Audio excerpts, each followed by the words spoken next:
This is Confessions of a Black Sheep, where we embrace being unapologetically different, uncover the power that comes with it, and share our personal wisdom through experience, vulnerability, and honesty.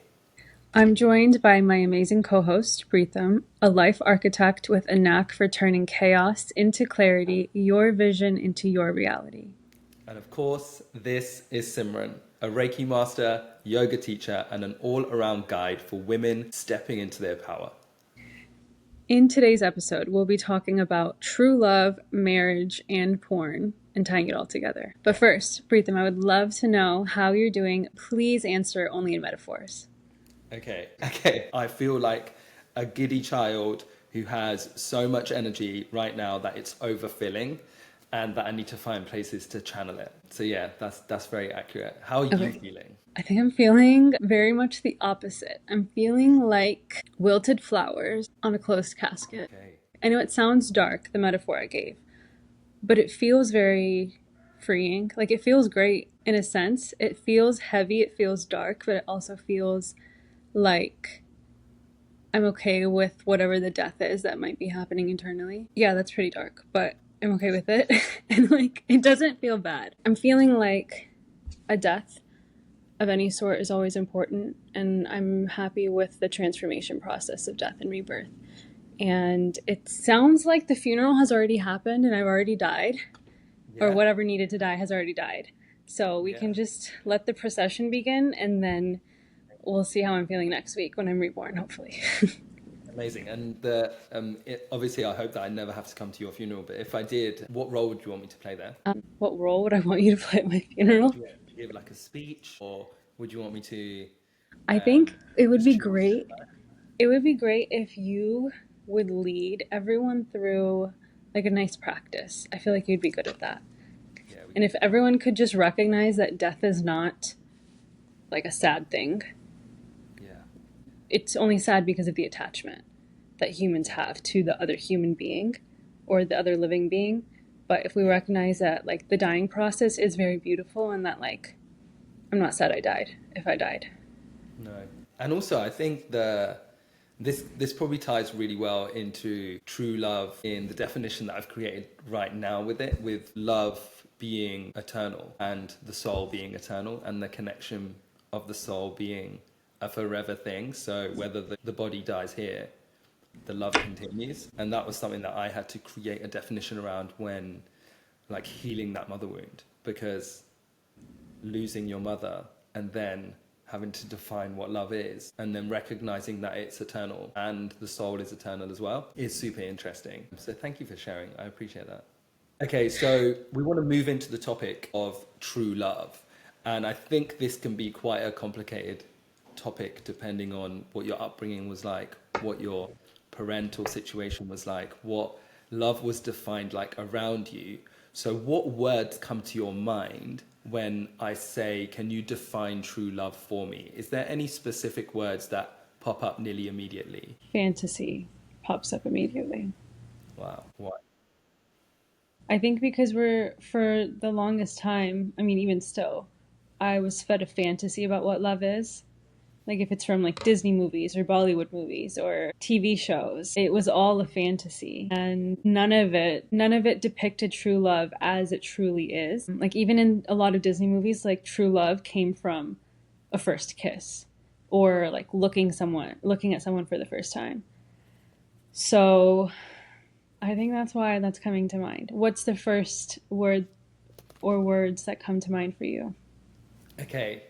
Firstly, thank you for sharing. I really appreciate that. And it's it's so true. And if anyone listening hasn't seen a Bollywood movie before, please go and watch one, because they depict drama in a completely different way. So when I say it's like intense, you will see like true love on screen, or what they depict as true love on screen, like you've never seen it before.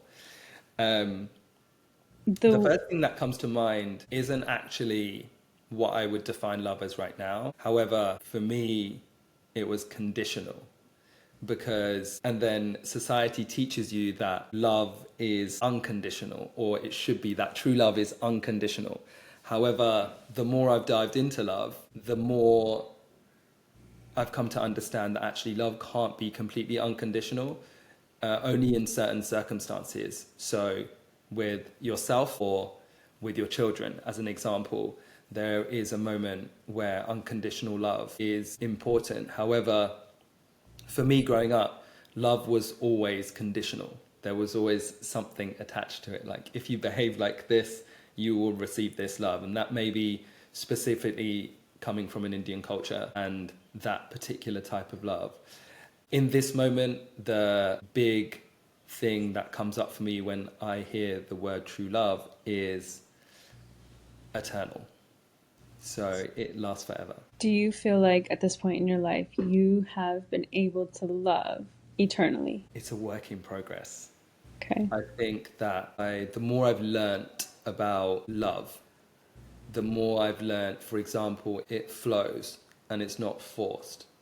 The more I've learnt that love is a mirror for your own growth. And in those containers of love, those are the spaces where you're going to get a reflection for your own growth the most. And I believe that love is beyond this lifetime. It has a level of sacredness and divinity that goes way beyond anything we're going to experience here. And I would say the moments that I've felt that I've been able to love myself the most and I've been able to love others the most is when I am in complete stillness. I'm in a 10-day meditation course, as an example, and I'm completely quiet with my mind and I can shut out everything going on and I can feel that love is eternal and that it goes beyond this world and I can feel the soul. So I would say it is a work in progress and I think I'm in that space at the moment. What about you? How do you feel around, do you feel like your definition of love is changing or has been changing? Yeah, definitely. I think that I've found so many layers of love in the past few weeks, months, and years. I think a lot of it started when I had to decondition love in the way that I received it from my parents. The way that I would define love, I did not receive that type of love from my parents. And I know that they love me. I think that people love to the depth that they're able to, right? So at this point, I think that the layer I'm uncovering about love more recently has a lot to do with acceptance, like accepting a human for how they are and recognizing that I can't change anyone and it does no one good. It doesn't do me any good. It doesn't do the other person any good for me to even hold any anger or resentment or any negative emotion towards a person for anything that they do. All of it can be with love. All of it can be seen through a lens of love. And I'm finding that it makes my life a lot more peaceful. So I think that's the layer that I'm currently uncovering. Yeah, I can so deeply resonate with that. I have two tattoos. I have many tattoos, small ones, but I have two tattoos on the back of my elbows and they're in Portuguese and the two words are quietude and espelho. And those two words translate to quietude is stillness. So the reason I got that is because all of my answers always come in stillness. And then espelho is the word for mirror because I can only be a reflection for someone else and someone else can only be a reflection back to me. Like, it's not my responsibility, even if I love the person, to change them or fix them. However, I can be a reflection back to them where they can support themselves and grow with themselves. And I thought that was a very big lesson that I learned in love. And I just want to take a moment as well and recognize that us talking about the topic of love has brought like a calmer energy about us, which is really interesting. Can you feel that? I can, yeah. I can. Why do you think that is? I think that is because we're both openly on the path of focusing inwards. And I believe that is where true love is born. I believe that true love in its highest form comes from becoming connected to the highest version of yourself internally. And the more that that process happens, the more that you find like-minded people that are doing the same. And then you both realize that it's like teamwork of love. You're connected, you're interconnected through love in the universe. The more you do that work inwards, the more the people that are meant to be around you come towards you and you go towards them. And then the situations that don't give you that love, they become repelled. They get pushed away because this isn't a space for them. It would feel really uncomfortable for them to be here. And it's this internal spiritual contract. It sounds really woo-woo, but I genuinely believe that the more you love yourself internally, and it comes from a beautiful place, the more that you attract people that are doing the same on their own journey. And I think that our souls both recognize that. Yeah. So it's a really calming feeling.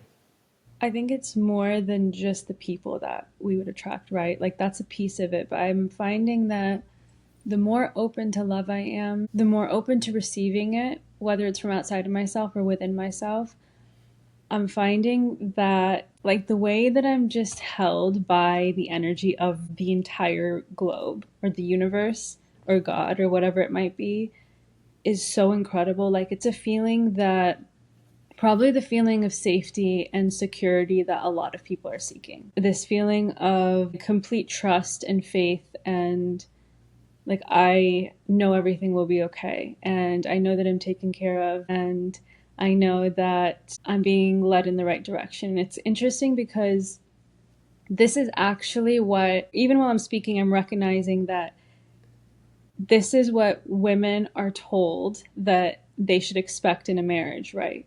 Is like they should expect to be like seen, held, led in a direction, whatever that means, to have the safety, the security to be provided for. But I'm finding that every aspect of like what women are conditioned to believe they should receive in a marriage, I'm finding just in my relationship with God, just in the way that I'm held by the universe, just in the way that life is unfolding for me, the way that I'm taken care of just because I'm open to myself. Yeah, that's a super interesting view, from the perspective of what the expectations of what love should bring inside of a relationship, and then like the opposite side of that, where which times are now changing, but where the man should be the sole provider. And one of the things when I was sitting down and defining what true love is in its highest form, the thing that was coming up to me was divine equality, which isn't something that we often put with marriage or love, but this divine equality that the roles aren't predefined. The roles are defined based on the connection between you and the other person, the way that you both grow, the way that you both move forwards. However, you touched on a part of a topic where you said where you feel held and seen and you know that the steps that you're taking forwards feel guided and they feel divine.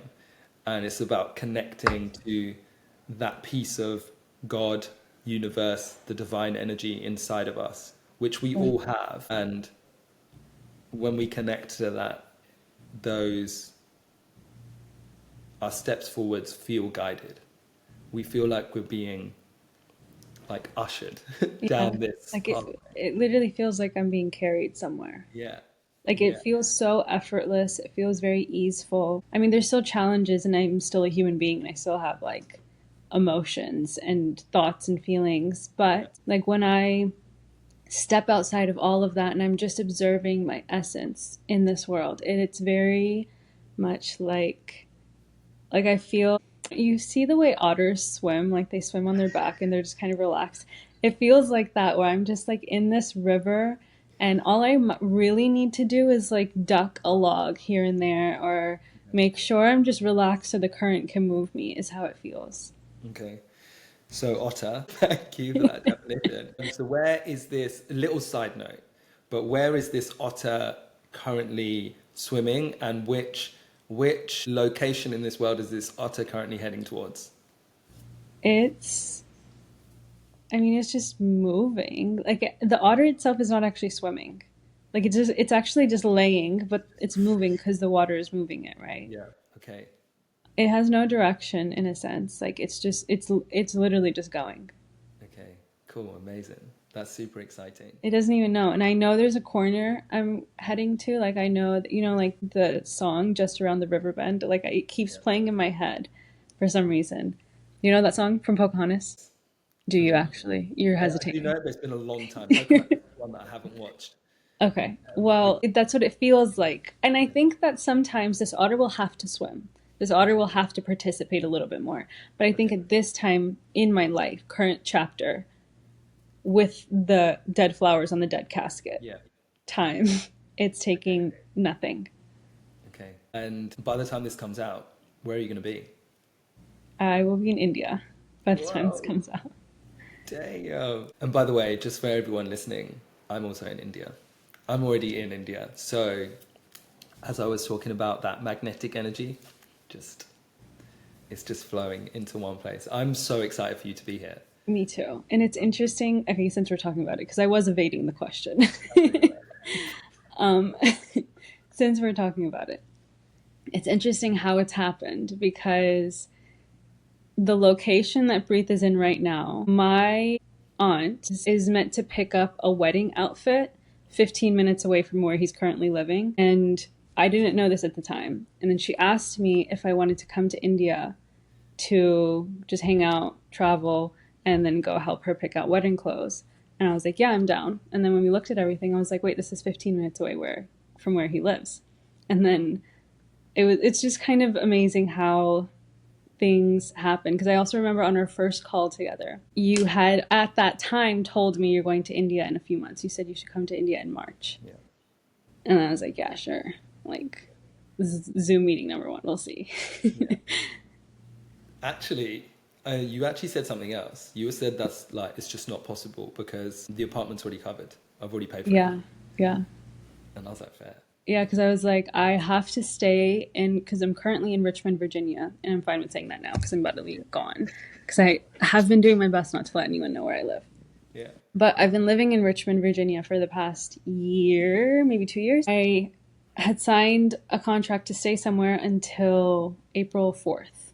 And I was like, I cannot go anywhere until April 4th. And now it's currently February 2nd, and I'm leaving on February 4th. So, Yeah. And I'm glad I was like I don't think I was pushy, but I was just like, why don't you just go? And I think I must have said it like 15, 20 times. And then you were just like, yeah, I'm going. And I was like, okay, cool. See you soon. So I'm excited. I'm excited to see you this weekend. I know, isn't that crazy? It's amazing. I'm It was so actually a conversation you and I had together. I think, I don't even know how many weeks ago that was. It feels like a lifetime ago, maybe 3 weeks ago. It was the very beginning of January. And the conversation, we were actually supposed to record a podcast episode, but I was just going through it so much, we ended up just talking about me for an hour. And in that conversation is kind of when I had the breakthrough where I was like, why am I limiting myself right now? Why am I not leaving a place that I want to leave because of something that I signed? Like, am I really allowing that to hold me somewhere that's not freedom? yeah. And And yeah. and I learned a lot about suffering actually in that moment and a lack of self-love in that moment because I realized that I have in that moment I realized I am putting myself in a position of increased suffering because I feel like that will lead to growth. It feels like that's where I'm meant to be because that's what I decided a year ago for myself.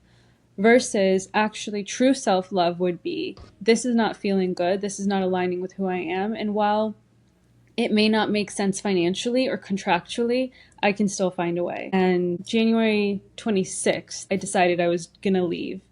Like, I decided January 26th, I am moving out. That same day, Yeah. I went on a hike that day and I had gone with a friend and I told my friend, as soon as I get home, I'm going to shower and I'm going to get on my computer and I'm going to book a trip. It was either to Ecuador or Guatemala for various reasons, very random, but those were my two options. And then, so I come home, I showered, and my mom called me, and that's when the conversation about India came up. And I was like, yeah, I'm down. And that was like as I picked up my computer to go book a trip. And then and that was January 26th. And now, 10 days later, I will be actually moving out of the country Yeah. for good this time. Yeah. No, firstly, I'm so proud of you. I'm really proud of you. I Thank think it you. takes a lot of courage to change your own mind on something and accept that I've changed my own mind. And the lesson that comes to me, and something that I want to say to everyone, is that you can intentionally create your life exactly how you want it to be. And you will have been told throughout your whole life that life has to be a certain way. Now, any life is completely possible. When I first started traveling 5 years ago, I left with nothing. My brother was getting married, and the idea of him getting married, I had to leave that particular house because his wife was going to move in. And the expectation was, in Indian families, I'd move back into the big family home. And for me, that was the moment I was like, cool, this is it. Let's go. And I moved to Lisbon, I moved to Portugal, but I had nothing with me. I had no money, had no income. As soon as you are in that situation, you will create whatever is needed for your life to thrive, especially if you're doing that inner work. Now, Simran, obviously, you're doing that inner work. You do it very, very well, and you're very, very connected. And I know that as soon as you're here and as soon as you're back living that life, because you were always talking about freedom and beaches and sunshine and fruit. And I was like, cool, go and get it then. And now you're going to get it. You've taken that action. And that's the lesson. I think that you're such a beautiful role model to the people that are sat at home or living a certain life where they don't feel their best, or they feel like they should stay, or they feel like they have to stay. And the first thing is taking action, having the awareness to understand that this is not what I want. I want something different. And then the second thing is taking action and just going. And so, yeah, I'm so proud of you. Thank you. I appreciate it. And it's interesting because in retrospect, I don't want anyone to think or feel like something has to be done in 10 days just because like I do move quickly, but I want to give context and some background that I've been craving this for such a long time. And I tried it 2.5 years ago and it was amazing, but I didn't have all of the resources and the knowledge and the wisdom that I have now. Like I did it in a way that was almost like I was running from something. And I realized like very quickly, I can't sustain this. Yeah. And this is also just not how I want to live. Like I'm not doing it correctly. And like I moved back, I came back in a sense, like I was not stagnant. I was stationary for a while. And then now it feels like I'm doing it in a way that feels very aligned and effortless. And it doesn't even feel exciting, honestly. It feels like this is just what I'm meant to be doing. It just feels like another step forward. Yeah. Even though anyone I've spoken to about it is like, oh my God, that's crazy. Like, that's wild. And I'm just like, is it? I guess because in my head, I've known this was part of the plan all along. So I guess I made it sound like it happened in 10 days, but this has been a long process. And like, this was always the goal, to just move out of the US and go. I don't even know what I'm doing, honestly. Like I have a one-way ticket to India and I don't know what's happening after that. Yeah, and I don't think you do need to know at all No. what you're doing. And I think that the way that you're That's going to travel and the way that you're going to move is going to change mhm. so much on this journey. Like I had to get out there, and it's very like it's interesting because I believe that you'll start really excited and you'll do not lots of things, but you'll be doing quite a few things and there'll be quite a lot of movement. And then I think within 3 to 6 months, that'll slow right down and it'll be like, okay, cool. Maybe a 3-month block here. Because I do 3-month blocks minimum now. I used to do 1-month blocks in countries, maybe 2 months. And I've slowed it right down to 3 months and longer. So yeah, I'm excited to watch how your journey develops and where it takes you. Yeah, I'm so excited. Yeah, it is exciting. It's definitely, I guess the metaphor of the otter around the riverbed makes more sense. Where it's like, I don't know what's behind me or ahead of me, but I'm floating. Yeah. No, I like it. Okay, cool. So one of the big topics that we're going to talk about today, which you briefly touched on, was the idea of marriage and true love in marriage. And it would be cool to understand a little bit about the history of marriage. If you have anything on this. Yes. So I did some research on the history of marriage and basically how it's evolved in ancient times to modern day. And so we're going to do a quick overview for everyone who does not know the history of marriage. And this is from a very unbiased perspective, meaning it's not from just the man or the woman's perspective. This is just overarching in general.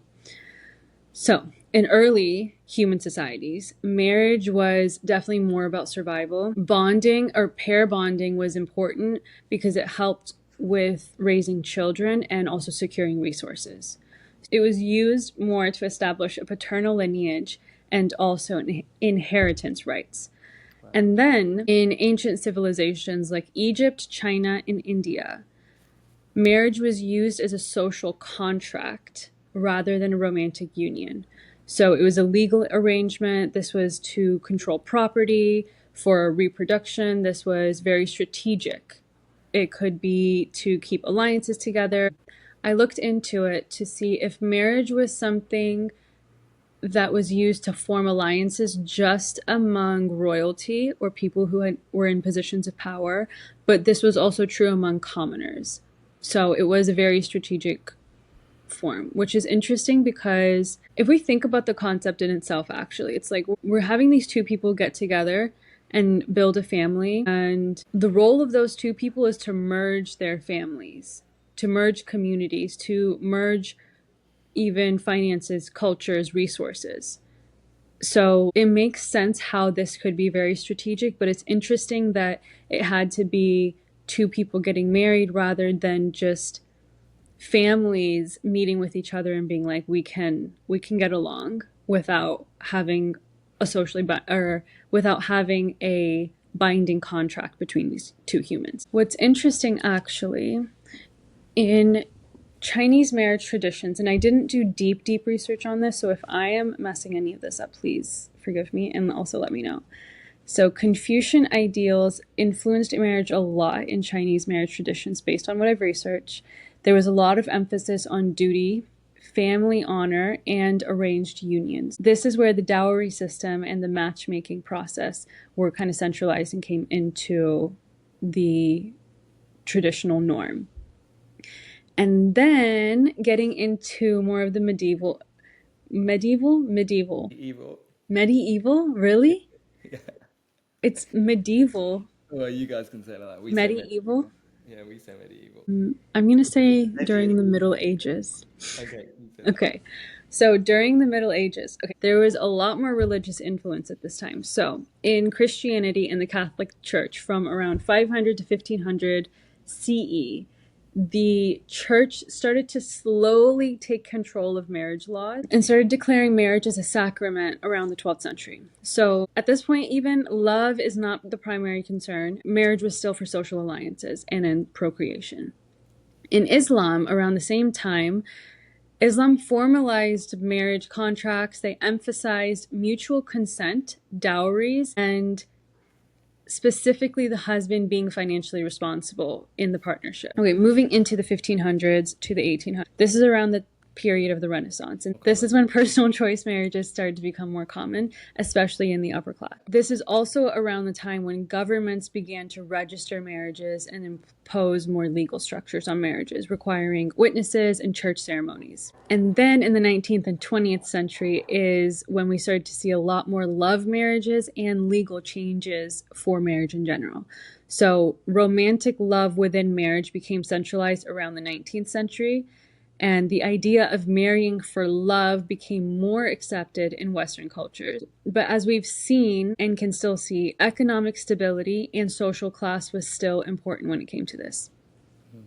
This is also around the time when we start to see women's rights and marriage laws start to impact the way marriages function. So this is when women started to be able to buy property, they started to be able to own things, to file for divorce and have child custody. As we've entered a more modern society, the goal and the purpose of marriage shifted more from an economic necessity to now a personal choice. If we are choosing to be with this person because we have an attachment, not necessarily that we love them, but we'll get into that. Now, coming into the modern marriage in today's society, there's definitely more of a diverse model for marriages now. So we can see that with same-sex marriages, with more common cohabitation rather than let's legally bind ourselves together, even having different family structures with the amount of divorces that people have and then remarriages, and then we have blended families and whatnot. And we're seeing a decline in the traditional marriage where it's just these two people together and they're together for eternity and they're raising a family together.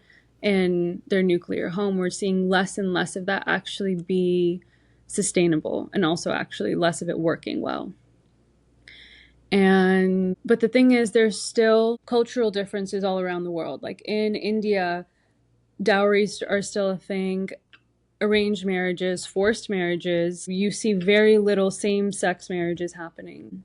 And a lot of it is still for, I guess at this point, they're looking for stability. They're looking for even like social standing. And it is more of, I think for some people it is still more of an economic choice rather than I love this person and I want to be with them forever choice. So yeah, that's the history of marriage. Wow, thank you so much for doing all that research. There's actually there's quite a lot there. There's loads of details that I've learned new, especially about like the history and how it's come into fruition. The last point that you're making, economic wise, I actually think in India, I genuinely believe the government lies about the amount of poverty in India. There's a very big divide still. There are people that are doing very well, but the government claims that people below the poverty line is like well below 10%. And when you go around India, it's very, very clear that that's not true. And when you speak to the locals, there's people that are living on 10,000 rupees a month, which is around £100, $125 a month. Wow. And you don't live well on that. And a lot of the people that are getting married in the villages, the idea is that you get married to a family that's maybe earning 15,000 rupees a month or 20,000. You're not going to go and marry someone that's earning 100,000. So it is that economic climb gradually moving up and up. However, a lot of the people that are in the lower end of that economic status, they stay there. So they marry into families that are slightly higher, but they're still in that area. You know, all around the world, the cost of living is rising. Money's not rising with that in a lot of countries. So I definitely see that, and you will see that as well when you're here. You'll be able to witness it. And I still think it happens in Western culture, just on the other end of the scale. So the super rich will marry the super rich because that's the status that they should hold. That's the family values that they should hold. And we need to ensure that we're marrying into that level. You can't marry down, like never marry down, which is, my opinion, terrible. I think that seeing people as people is very important. And I think that every human being is completely capable of changing the way that they live. That's a completely different conversation if we're going to come to that. What do you think are the biggest issues that we're seeing in marriages in the modern era? Because for me, the pattern that keeps coming up is the people's ability to connect to each other and people's ability to connect to themselves. And being unable to connect to yourself will lead to a lot of projection in the relationship, a lot of going searching for things that are not healed within you. So what do you think are the biggest issues inside marriages? The biggest issue I'm finding is that people are expecting their partner to fulfill them 100%. They're expecting them to be their other half. They're expecting that person to be their everything when in fact no one person will ever be their everything. Yeah. So, yeah, I think that's the biggest issue when it comes to relationships nowadays and marriages, is why a lot of it is failing, is because people don't know how to have that fulfillment within themselves. And I think this is exactly with what you're saying with the connection, because if you're not having that connection with yourself, how are you going to communicate what you need? And also, even if you're able to communicate what you need, how is your partner going to respond to you in a way where they're actually fulfilling or listening to that need properly?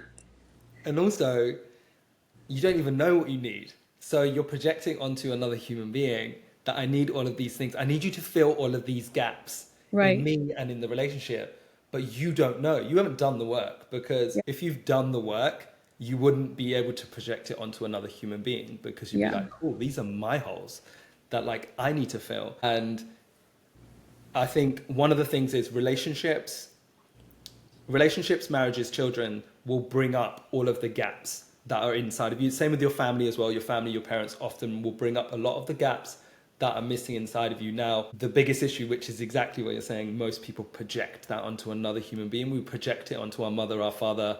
We project it onto our partner. It is your responsibility to love me in the way that I need to be loved. It's not my responsibility to love myself. It's your responsibility. And when you don't, I'm going to resent you for it. Yeah. And then it creates this longevity of resentment Yeah. over a long period of time where Yeah. people hate each other or they don't love each other in the concept of what love is. Do you think that it's important for people, like we did at the beginning here, to define what true love is prior to creating that space? Absolutely. And beyond just defining what true love is, before even getting into a committed relationship, they should recognize, am I upholding this for myself first Yeah. and foremost? Because if I'm not, I simply can't do that for another person. And I really believe that that saying of you can only love someone as deeply as you love yourself is completely true. And I've seen this even with my parents. Like, I've recognized with my mom, the anger or the resentment I've had towards her in the past, I'm slowly moving through that because I'm recognizing she can only meet me as deeply as she has met herself. Yeah. 100%. And I think it's the same in any relationship, really. And I think there's so many more conversations that people need to have before actually getting into a committed relationship. Honestly, before even having sex. Because if you're having sex, you're bringing in the potential of procreating, and now you're somehow going to be tied potentially to this person, which is just like, that's wild to me. The amount of casual sex people have. Yeah. Yeah. No, super interesting. And there's a quote by Tony Robbins where he says people get divorced because they are no longer growing together. They stop focusing on the emotional needs of each other, leading to stagnation and dissatisfaction. Now we're talking about divorce, but however, if we look at the other side of that coin, is are you growing together from day one? Like, is that something that is happening inside of your container, inside of your space, where you're focusing on your own self growth? And then together you're growing as a unit and you're moving forward. And if you're not, and if that's not happening, whether you're in a family situation where you've now got children or prior to that and you don't have the children, it's just you two, are you two growing together? And that's not just professionally. Most people see growth in a relationship as, oh, our salaries are going up, we're getting better jobs. No, are you growing as human beings? Are you growing as people that connect with each other? Are you growing in intimacy? Are you growing in trust? As you mentioned at the beginning, we look to our partner to fill every single need in our lives. Now, if you know what those needs are you creating a life where you are getting those things and not necessarily everything from your partner? I think is really, really important. When it comes to marriage, do you believe, not just marriage, when it comes to relationships and marriage, the power dynamics are shifting, and for a very long time the man was the provider, and that is changing massively in this current world, with women becoming way more successful professionally and a lot more women being the main breadwinners in the relationship. Do you think that's having a massive effect on how relationships are going right now? Absolutely. And I think it's affecting the way men view themselves more, because I've found that because of the way men are conditioned, they don't find that they are valuable if they're not making money. They don't feel that they're bringing their worth, that they're doing their part if they're not providing in the relationship. Now, whether they actually want to provide or not, the underlying feeling is, I'm not good enough because I'm not providing for my partner. And that breeds insecurity, which breeds so many other issues like cheating, porn addiction, just treating the woman like shit, trying to put her down, actually not letting her grow because she's outgrowing you, or whatever it might be. There's so many things that come with an insecure man who feels like he's not doing his part. What do you think about that? This is a huge topic, and it's something that I see a lot with men and in men's work. And the first thing is the idea of what a provider is. Now, a provider doesn't necessarily, especially in this world, a provider doesn't necessarily have to be the one that's bringing the money. That is a story that you've been told. And yes, it's a story that has been present for a very long time. However, the idea of, if we look at the idea of what a provider was in ancient times in the tribes, it was a very different human being. The provider could be the lover. The provider could be the magician. We're looking at different archetypes of the man. The provider can be the one that just brought the food, or even in ancient tribes, the female could be the one doing the hunting. And we don't see that as much anymore. So the roles in relationships are shifting massively, and men have a lot of work to do. And I mean this very, very seriously. And the reason I mean this is because most men have a mother wound because they don't have the capability or understanding of how to look after themselves, or how to be able to care for themselves, or how to be able to love for themselves, that they project that onto their partner. Now, in return for that, they will be the provider in a food way, or in the kit, like bringing things into the house. That's now changing. So men need to go away and create a set of tools to be able to know themselves better, so they can be better partners, so they can be better team players, so they can create a better space. And that doesn't necessarily mean that they're just providing money. You can both provide money into a relationship. However, being the provider could be providing a safe space for your partner to thrive. Being the provider could be creating a space for your partner to trust you with their biggest issues, with the things that they're going through. Being the provider could be creating an emotional space that everyone in that space feels calm, peaceful, and content and fulfilled. Being the provider isn't only being the provider in a way that you're going to provide money. And we are now moving through a place in society where that has to change. Our definition of what a provider is, and also the fact that the man has to be the provider. And the issue when that is taken away, men need to go and do that work to be able to get to know themselves better, so they don't become an insecure man off the back of that. So, what is one of the most important first, or maybe couple first steps that is required for a man to actually step into that role? I think the first thing is self-awareness is huge. And I feel like a bit of a parrot because we brought this up last week when we were speaking about to stop playing small. And the first step is self-awareness. Now, if you don't have that self-awareness, you will project onto your partner and you'll project onto the people around you. Now, the first thing is being able to understand that this is something that you have to do first. How well can I go away and get to know myself? Am I willing to listen to the people around me as well? And then am I allowing myself to listen to my partner when they're communicating things in a certain way? Now, if my partner is doing better than me financially, as an example, and that is bringing up something inside of me which feels uncomfortable, there's two things that a man has to learn how to do first. The first thing is be able to recognize that it's coming from inside and it's nothing to do with the person outside of me. That's something inside of me that is feeling small that I need to go away and look at. And the second thing, and this is one of the big things for men, is learning not to react. Men have a huge issue because they haven't done that inner work. So men have to learn how to not react when they are feeling small or insecure on the inside. Now, this is going to be a very difficult thing for a man to hear because often when they're feeling uncomfortable or their emotions are not feeling peaceful internally, or something is coming up where their inner child, something from their childhood is being reminded of where they're feeling small because their partner's earning more or because their partner has said some form of truth, then they need to learn to not react. So those two things are super essential for a man to be able to move forwards, and then also for a relationship to be able to move forwards as well. And that will come back to communication.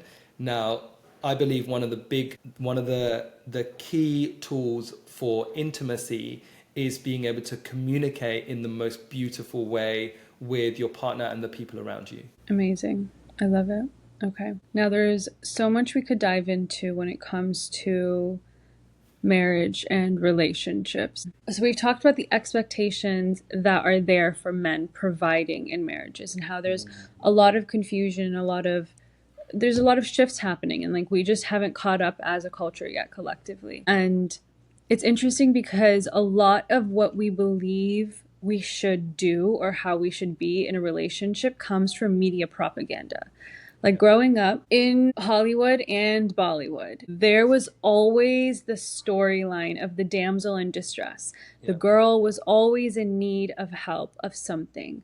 And then there was this Prince Charming that came with all of the right answers, all of the tools, providing whatever was necessary, coming to save the day. And she was just like swept off her feet. And it's like, oh, wow, this is amazing. Now, this was the storyline in so many different movies, TV shows. And I think that what I'm finding now is that so many women are, well, this is actually shifting, but I think in the past, women had this belief system that somebody was going to come save them.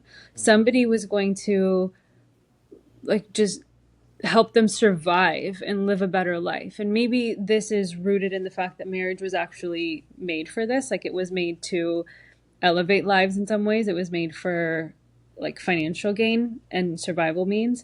And then when it became about love, it's like, well, maybe I love this person, but they're not actually improving the quality of life. And I think I'm going on a tangent. What I want to talk about here is the expectations that women have in marriages, which is that somebody's going to come save them and fix all their problems and take care of them, and they won't have to lift a finger. And maybe that is some women's reality, which is beautiful.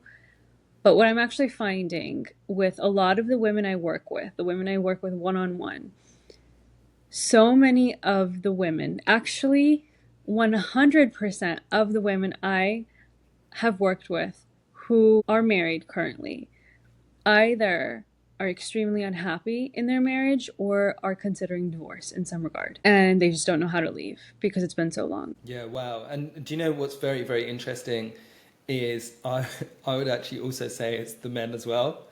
Um, the men are also feeling exactly the same way. I work with men and women, and the men are coming into a relationship, and it's a prolonged period of time, and they no longer want to be there, and they also are projecting the love onto their partner that they didn't deal with in the past. Now, don't get me wrong, a relationship is a very beautiful place to be able to uncover these things that are inside of you that require healing, and doing it together can be very powerful and very, very strong. However, it is not your partner's responsibility to fill the emotional gaps that are there from childhood. It might be there, they might bring it up in the relationship.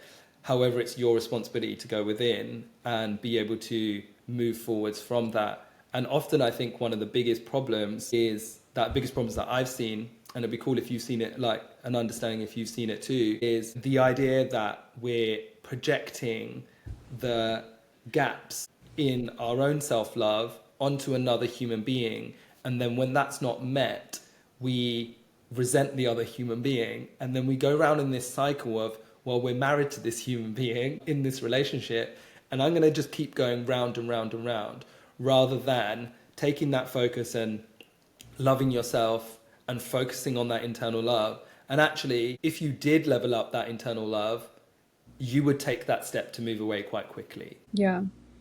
It's interesting because we might, like, to you and I, that's the obvious answer. And it's like, okay, if I'm unhappy, maybe I should just go inwards rather than like expecting anyone to fulfill me or make me happy or like blame someone else for the fact that I'm not feeling okay. Yeah, super It's interesting. Sorry, didn't mean to interrupt. it's a little mind-boggling that like that's not how most people think. I've encountered so many unhealed men in the past who had a lot of the childhood wounds, had a lot of the trauma, the unhappiness, and the answers seem to always be I need more from you rather than I need to go take care of myself. Yeah. Honestly, not one time did any man that I was in a relationship previously ever say, I need to go take care of myself. I need to go work out more. I need to go do this. I need to go make friends. I need more hobbies. It was always, you need to do more of this for me. And I think that that's common. And the way that women are conditioned, we are conditioned to do more. We're conditioned to be the mothers, to be the caretakers, to be the nurturers. So when the person that you are emotionally attached to, that you probably think you love, is telling you, I need you to be more of this, I need you to do more of this for me, you're going to think, I'm not doing enough. I'm not enough. I'm not being a good partner. When in fact, that man actually needs to go inwards and go spend time with himself rather than asking any woman to show up and do more for him before he shows up for himself. Yeah, yeah, 100%. And also, you need to be picking better men. We need to get that out there. Like, I think they I've do a exist. 100% yes. Yes, and I am past the childhood phase of the men that I was picking in the past. I would like to believe I would never be that foolish again. Like, I would never allow my emotions or my attachment to blind me from what's true. Yeah. No, I completely understand that. And also, I have to approve. So if You have to yeah, approve. 100%. Why does it have to go through an approval Well, process? it doesn't have to I go through an approval process. I just feel like he's gonna have to go through that. Whatever happens, it's gonna be like that scene from Bad Boys with Reggie. Okay, I'm gonna send him over to you. And I've actually never seen Bad Boys because I was actually being cheated on with. And we're not gonna get into that. We're not. I'm This not is gonna get into no, wait. We're 100% getting into that. 100% Okay, getting into I've that. never seen the movie Bad Boys And because the first time I got cheated on was when my partner was at the movie theaters watching Bad Boys with a different girl. firstly, really weird movie to take a girl to, like as a date. It's very action based, and you're gonna miss a lot if. I'm sure they wanted the noise. No, I don't even know who we're talking about. No, I said, do you want to name and shame the guy? I don't even know who you're talking about. Okay, cool. He doesn't exist anymore. What is one piece of advice that you would give to people that they can take away to improve their relationships? Pour into yourself. It'll make you happier. It'll make your partner happier. It'll make the relationship better. It'll make everyone around you feel better because you're pouring from a full cup.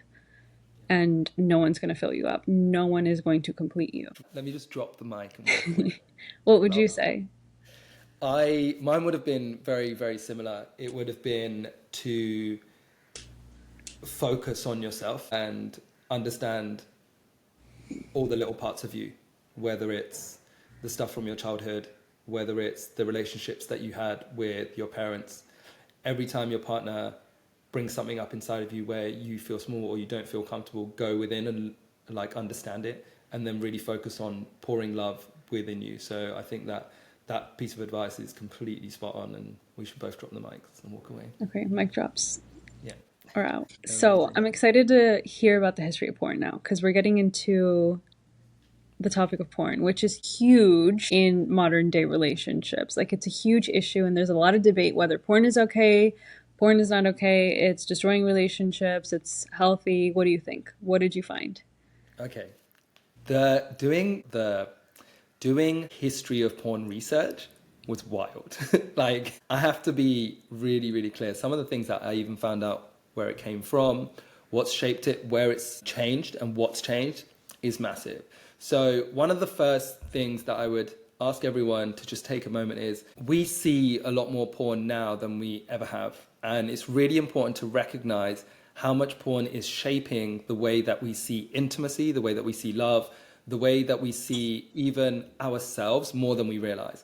The amount that we project what should happen inside of the bedroom, whether it's from a masculine perspective or a feminine perspective, what we are being shown or what we are allowing ourselves to see is huge. Now, the craziest thing is in the modern era, people are seeing porn as young as the age of 11, which is wild. And if I think back to my childhood, I think I had my first porn magazine or porn calendar, I think it was, that I had back then when I was like 13, that was hidden on top of my cupboards. And for me, a lot of that was, life became very sexualized because, actually no, I don't need to go into this, it doesn't matter.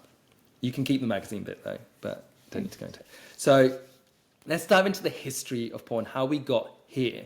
So ancient times, if we're talking about how far back are we talking? So like 30,000 years BC is the earliest sexual imagery we see in cave paintings.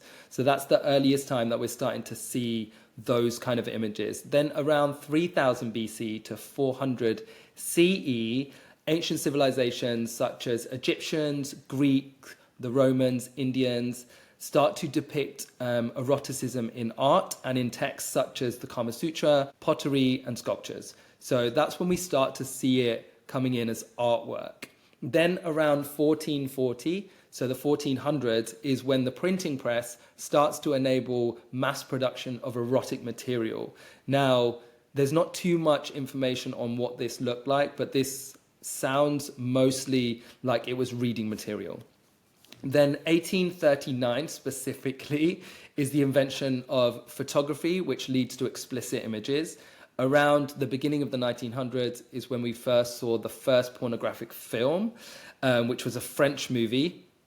Then in the mid 1950s, this is where it just starts to get really intense. From the mid 1950s, only 70 years ago, is when Playboy launches, mainstreaming erotic content. 1970, Denmark legalized pornography, which was the first country to do so. Then into the 1970s themselves is known as the golden age of pornography. This is where movies that have become really popular, one called Deep Throat and another one called Debbie Goes to Dallas, is where things start to really pick up. And then during the 80s and the 90s, VHS makes porn widely accessible at home. And then during the 90s, early internet porn emerges. And then from the 2000s to where we are right now, free streaming platforms such as Pornhub, Xvideos start to create unlimited internet access and instant access to pornography, sex, and intimacy, which it's only since then, from the 2000s period onwards, that we're starting to see how intimacy and sex is being reshaped because of that and the way that's being brought.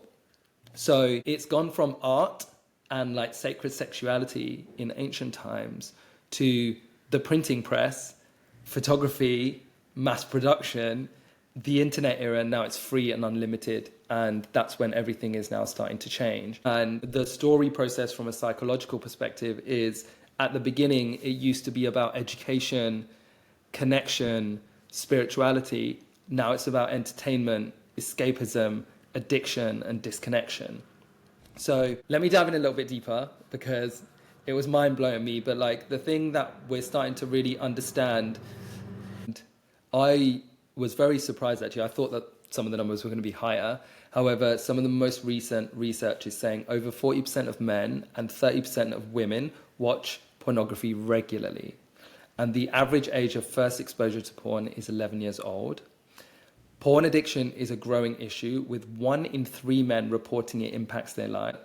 Research has shown that porn creates unrealistic expectations. So where porn is a part of the relationship, it is leading to a lower level of satisfaction and decreased intimacy, and in some cases, no intimacy at all. Now, another few facts that have come with that, in alignment with pornography and the way that it's become mass produced, is testosterone levels have been decreasing by 1% every year since the 90s. This is done by the Journal of Clinical Endocrinology and Metabolism. Sperm counts have dropped by 50% over the past 40 years, and 40 to 50% of marriages in the USA end in divorce, and the global trend is similar. Porn consumption is linked to the decreased relationship satisfaction, with around 40 to 60% of couples report issues related to it. The big issues that are coming up right now when we're talking about pornography is emotional disconnection. So many people struggle with even understanding what real and deep intimacy is, which we were speaking about that with marriage before we even got to porn. Erectile dysfunction and arousal issues are higher than they've ever been. So the high porn consumption rewires the brain. So what's going to allow you to actually get aroused or get turned on in that moment with that connection with your partner. And then the unrealistic expectations. Both men and women internalize distorted ideas of attraction, sex, and relationships because of that. And the idea is that pornography is a mind trap that feeds a man and a woman's desires for connection while simultaneously distancing themselves from what intimacy actually is, and whether people even know what intimacy really is in this current society. So this has all happened in the last 40 years, like the intense change in what pornography has done and now is doing to society. Give it another 40. If we continue in this direction, the only intimacy we'll be having will be with robots. And Elon Musk is already taking care of that. There's going to be a baby. There's going to be a robot that can carry a baby very soon. The surrogate mother, that's not too far away. So yeah, it was interesting researching that. Like, have you heard of these patterns in relationships with other people, like when you've been working with people in marriages? Yeah, I've definitely heard of porn impacting marriages, impacting intimacy, impacting sex life, and also just the way that women recognize it. Women can feel that their partners are sexualizing other women. Like you walk down the street and there's an attractive woman, like you can feel when a man is looking at a woman a certain way. Like you can even feel what he's thinking. And this is something that any woman in a relationship picks up on. And then it impacts her in so many different ways just because of that. Also, in the way that their partner might expect them to perform while having sex. Well, it becomes more of a meet my fantasy that I'm seeing online so that I feel satisfied, not let's actually be intimate and have sex that makes us feel good. Yeah. So yeah, there's so many patterns I see. A lot of, I mean, every single one of them is something negative. It's not like there's anything good that comes from porn in general. No. And I think there's going to be so much for us to move into in the future as well. I think that topics such as OnlyFans and the way that women are sexualizing themselves to make profit in this world at the moment is such a huge topic, and there's been such a big shift, and there's this idea that it's empowering. And I know that you've brought this up before. What's your opinion on that being empowering? I think that the choice in how you choose to make your money is empowering. The choice in can utilize my attractive body and people will pay to just watch it on their screens. That choice is empowering. Is it actually empowering to do anything sexual for money? I would say no, because of how it feels to the body. It feels very exploitative. It feels very disrespectful. And I'm saying this from experience, and I'm not going into that. But I will say that it is not empowering to actually do it, but to be able to sustain yourself financially because men are paying to watch you do whatever. Sure, I'm sure that feels great, feels very empowering because you're providing. But is the act itself empowering? No. I think that the whole point is that we have the choice, though. We have the choice to do it. We have the choice to say, yes, I want to make my money this way, or no, I don't want to. Yeah. And yeah, I really appreciate you sharing from that perspective. And also, you said something there that I can't brush over, but we won't talk about it today. But I can't brush over it. There's something there. We need to dive in deeper at another point. But maybe not yet. Yeah, not yet. However, I think that firstly, men, what the fuck are you doing? Like, what are you doing? I've seen the way men behave around OnlyFans and the way that the whole concept works. You have to like, there's the membership, then there's the tipping process. I've seen videos of men tipping thousands to receive content from a woman who's not even managing the account, a man's managing the account for her, and they're taking a cut from it and they're just providing her content to these people. And these men are like hooked, and it's super dangerous. And the reason I think it's super dangerous is because you have no self-control, and that you are going to see beautiful people wherever you go. Let's just get that clear. Like, there are beautiful human beings all around the world, and especially when you leave your own country and you start seeing different types of beautiful human beings. Like, you go to Brazil and you see Brazilians, you go to Italy and you see Italians, you see the Greeks, you see the Spanish, the Portuguese. Because they're not our norm, we get to see them, we're like, oh my god, these human beings are amazing. And but not being able to control yourself, or not being able to control your not being able to control your sexual thoughts and your sexual desires, and someone can take thousands from you. Men, you need to fix up. And okay, cool, it's not just men, but it's mainly men. I Like, think it's one of the most unattractive and weak characteristic trait, or it's one of the most unattractive and weak character traits in a man, is when he is unable to control his lust, because that is honestly the weakest point in the majority of men. And I find that, like, if that weakest point is so easily penetrable, everything else is weakened. Like, you have, like, if we're a three-legged table, you've already fallen apart.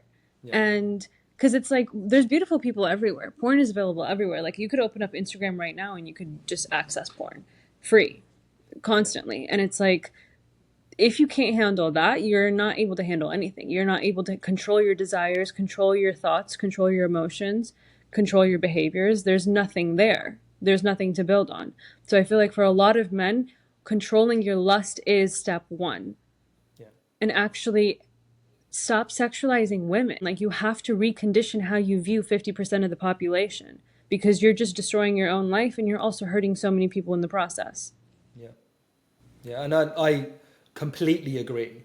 And I think that it is your responsibility to be able to move through your teenage years where your hormones are all over the place, and as you become a young adult, to take control and gain the self-awareness where you're able to control your internal desires, to be able to control your sexual desires, and to not sexualize every single woman that you go past. Be able to like look within and understand what's going on inside of you and build some emotional strength. Now, I think that one of the biggest tools that a man can take forward is being able to live in the present moment. Now, I think this is society completely, that we often get pulled out of the present moment, and like the sexual desire, the missing what you had in the past or wanting more of what you had in the future. Now, whether it's sexual, whether it's drugs, whether it's alcohol, whether it's whatever it is that is distracting you, being able to learn how to be completely in this present moment will transform everything for you and your relationship and your connection to those addictions. Because learning to be in the present moment, now these tools can be anything as simple as meditation, journaling, breath work, energy work, but allowing yourself to learn how to be in this moment will completely change the way you react emotionally to those things that pull you out of place. Now, if you don't gain that skill, you will be a weak man. Everything will pull you away from where you need to be, and you will struggle to bring yourself back. Now, as a man, speaking to a man, I want you to be able to not just look within and be in the present moment, but allow yourself to build foundational blocks on top of that. Start with being in the present moment, then we can focus on other things as we move forward. However, yeah, men, just fix up. Just fix up. It's like time to just do it. It's just time to do it. Women are doing it. Women are fixing up where they were like really let down for thousands of years and maybe longer. And they are taking that self-awareness for themselves. And it's still not global, it's still happening, but the shift is happening. And women are taking back control of their own power.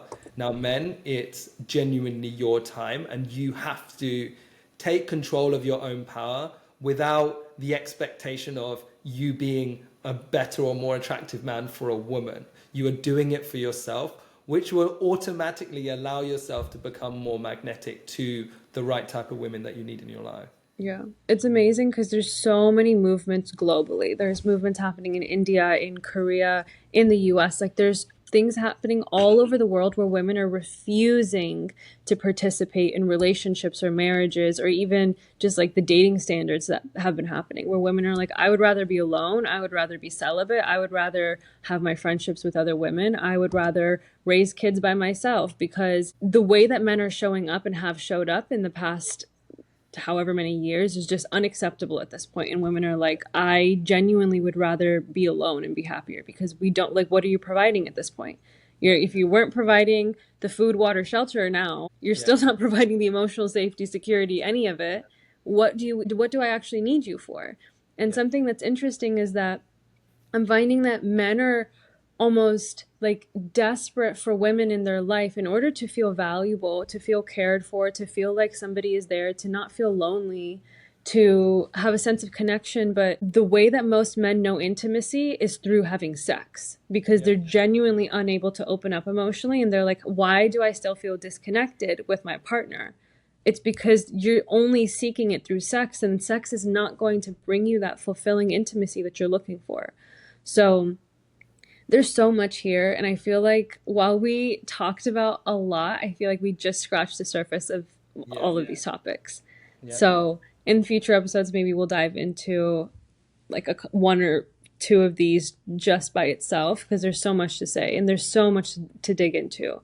Because we could talk about the dynamics, the psychology behind it, the social structures. Like, there's a lot. Yeah, I massively agree with what you're saying. And off the back of pornography and intimacy, what needs to happen right now? Now, the first thing is rebuild intimacy beyond the physical. So in your relationship, taking your idea away that intimacy is just sex and rebuilding the idea of what intimacy is beyond that by focusing on being present with your partner, spending time, quality time, being completely present with that human being, asking them what they need, let them ask you what you need, and building that emotional connection and focusing on depth over performance. So being present, having that emotional connection, focusing on building that, and focusing on the depth between you and the other person, making it a constant focus of giving and receiving energy at the same time, and focusing on depth over performing in a certain way. Now, another thing that needs to happen off the back of intimacy, pornography, marriage, relationships is learn to heal your dopamine and arousal pathways. Now, this is from a scientific perspective. If the body doesn't learn to heal this chemically, you will constantly be searching for quick pleasures in your life in various different areas. So learn to focus on less instant gratification and focus more on more real world connection with your partner, with your friends, doing things that take you away from your screens and having that time with the other person. And then the last thing that I would say is redefine what it means to be a good partner. And from the masculine perspective, from a men's perspective, find out what that means from an emotional perspective. What does emotional strength look like? What does presence look like? How can you create a deeper relationship with your partner? And then from a feminine perspective, the things that come up are focusing on self-worth, authenticity, and connection over performative sexuality. So taking away the idea of intimacy outside of the bedroom and focusing more on connection between you and the other person. And moving forwards, if porn is still going to be a part of your life, which this choice is completely up to you, is focusing really on conscious consumption between you and your partner and being really open about it. I think one of the biggest issues is that it's kept a secret and it's done behind your partner's back. And that leads to disconnection between you and your partner and resentment when they don't perform in the ways that the videos do. So if you are going to be keeping it as part of your life, make sure there's that open communication about what it is and how it works. So yeah, that would be my advice on those type of things. Yeah, beautiful. That's really solid advice, and I second all of it. Thank you. Amazing. So we've given the action steps, we've given takeaways. I feel like we've covered a lot very broadly, but we'll get into it deeper in future episodes. Do you feel like there's anything else that you would like to leave the listeners with? I appreciate that, and thank you for giving this space. I think we're in a world right now where we are more disconnected from ourselves and from the people most important to us than we ever have been before, to the extent where we're not even craving what intimacy looks like because we've been so conditioned to seek it in all of the wrong places, and we're focusing so much on short-term pleasure. So my biggest main piece of advice for everyone listening to this is focus on looking within and spending some time with yourself to slow down, be present, understand yourself as a human being, feel all your full spectrum of emotions, and allow yourself to really define what you want life to look like from an intimate perspective, whether it's emotional, whether it's physical, and allow yourself to really intentionally live by that, because that would allow you to start living life and feeling life exactly how you want to. So yeah, that would be my thing. Beautiful. Love it. You dropped so many golden nuggets today. So many, you think? Yeah, so many. Yeah. That was a lot. That was a lot of good stuff. I appreciate that. We take it in turns. You Yeah. bring a lot of golden nuggets too. Yeah. I'm just, Yeah, I really appreciate that. And thank you guys so much for listening. I think that we will wrap it up here. However, before you go, one thing that I would love for you all to do is to take a moment to follow Simran on Instagram at Fly Simran Fly for behind the scenes footage and so much more. She's posting some really cool content at the moment, and I'm loving taking it in. So that's massive. And so yeah, make sure you give her a follow and follow us on YouTube too at Confessions of a Black Sheep. We also have an Instagram page for Confessions of a Black Sheep, which is Confessions of a Black Sheep _ And also make sure you follow Preetam at Life with Preetam, because just why not? You got all the good behind the scenes, and there's a lot of good behind the scenes where you can basically travel the world through his stories. So Yeah. No, I appreciate that. Thank you so much. And I'm actually launching a free masterclass in a few weeks' time on February the 20th. And if you want to see some more details about that, that's about finding your purpose and the tools that are required to find your purpose. And actually, you'll find a lot from this episode within that as well, because a lot of the work is about going within to be able to remove your own stories. So I'll be giving away some free tools there.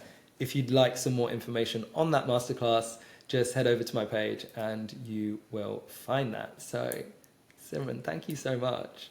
thank you. Amazing work today, and we'll see you guys soon.